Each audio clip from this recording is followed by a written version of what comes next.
Bonjour French learners, Tavy Baisley here from French Speak. In this video, I want to talk to you about which tenses to start with when you're at the beginning of your French journey. Which ones are worth the most time when you're a beginner? I've got 3 for you to focus on, and I'll tell you now, because if you just need reassurance that you're on the right 3, then that's all you need. But if you want some more information on each, I will be telling you why that one, and I'll share my approach to each one to make sure that you not only learn it, but practice it and master it. So, number 1, présent. Number 2, futur proche. Number 3, passé composé. Present, near future, past perfect tense. They're the 3. So let's dive in. Numéro 1, présent. Présent. This one is often the most obvious one, but why do we start with this? The effort you invest in, the effort and time you invest in learning the present tense is going to be invaluable. You're discovering how French verbs work. You are unlocking 3 different things in English. So you learn 1 thing in French and you're unlocking 3 in English. Pretty nice return on investment. And it will also be the basis of future verb tenses later on. Don't worry about those yet, but I promise you, you will be haunted by things you don't know in present later on in your French learning journey if you don't spend the time now. If you learn the French tense, the French present tense, you will be able to say, I live, I am living, and I do live. Or I work, I am working, and I do work. So learn 1 thing in French, and you're unlocking 3 things in English. Where I give my warning is that students tend to learn the theory and go off and use it. My best tip I can give you at this point is to always expect to spend X amount of time on the theory, on the learning, and the same amount of time on the practice. And that's where most learners fall through. So if you spend 1 hour on learning something, you're spending 1 hour practicing. If you spend 5 weeks learning the theory behind present tense, you're spending the same amount for the practice. Okay, you're on board? Now, if you haven't yet done the past tense, or maybe you've moved past it and you feel after this video you need to come back, these are how I break it down. Number 1, you're looking at your regular endings. Les verbes en ER, IR, RE. There are 3 groups. Most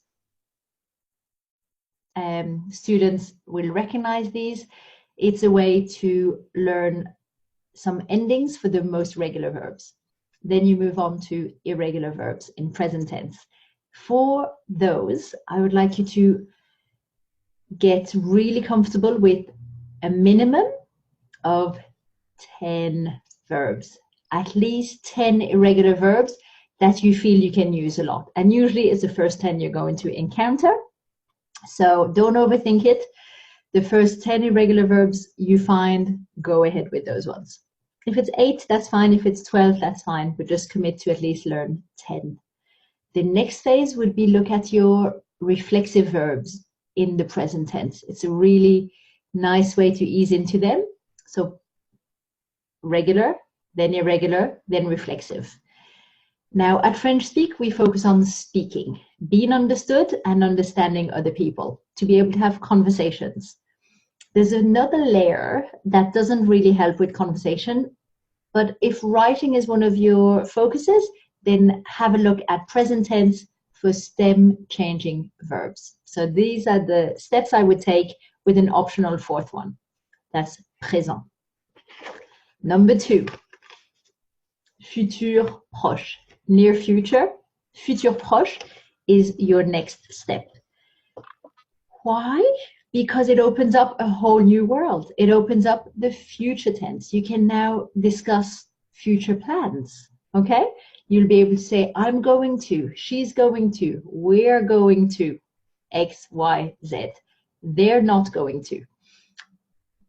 second reason why is a super easy win. So after having spent a substantial time going through the different areas of present, futur proche is a fifth of the time, a fifth of the effort. And that is why, this is my caution for you, my warning for you, is this is a great opportunity to increase your verb bank.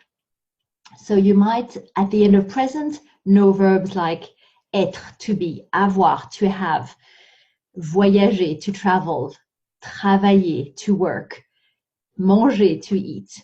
These ones seem to always come up for students who've mastered the present tense. By the time you get to futur proche, because it's such an easy one to put together, I'd like you to, at this point, choose another 10 or 15 verbs to add to your word bank, to your verb bank. Think of things like to sleep, to meet, to buy, to rent, things that you're going to be using, because it's a nice, easy tense for you to practice those new ones. So try and expand your verb bank by 10 or 15. Numéro 3 is passé composé. Passé composé comes with a disclaimer that it will and should take as long, if not a little longer, than the present to learn. The present should have taken a while because it's all new. Passé composé, you'll be quicker at getting the theory, but there are quite a few aspects to it. So why do we learn passé composé as our third one? It opens a whole new world. You're able to talk about things that have happened. You learn one tense, passé composé, and you can say 3 things in English. Again, great return on investment, great return on effort. You learn passé composé, and for the verb to eat, you can say I ate, I have eaten, or I did eat. Okay, so 3 things that you have to, 3 things in English that you might want to express. They all point to one thing in passé composé. So definitely worth the time. Like the others, try and balance out how long you take to do the learning, and double that. Same amount of time must be spent on the practice before you move on to the next thing. It's very easy to, as a language learner, to want to learn the next thing and the next and the next.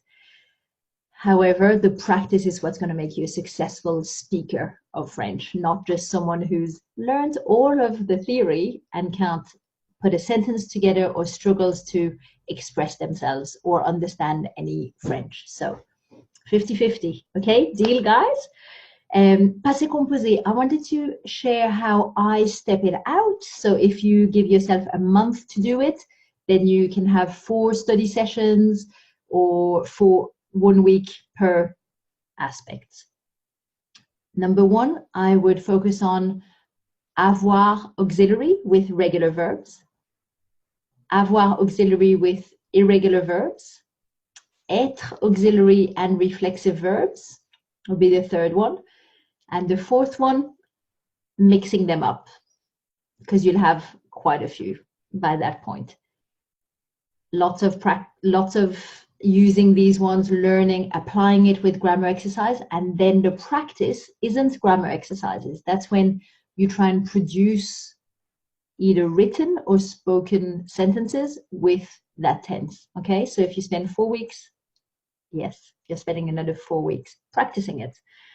So that's all. Présent, futur proche, passé composé. They are the 3 core tenses that will help you express yourself in French, and definitely the 3 I recommend to all my new learners. And it's not a coincidence that they're the first 3 that I deal and that I explain and touch upon in my verb guide. If you haven't seen it, this is an ebook. It's called Your One-Stop French Verb Lookup Guide.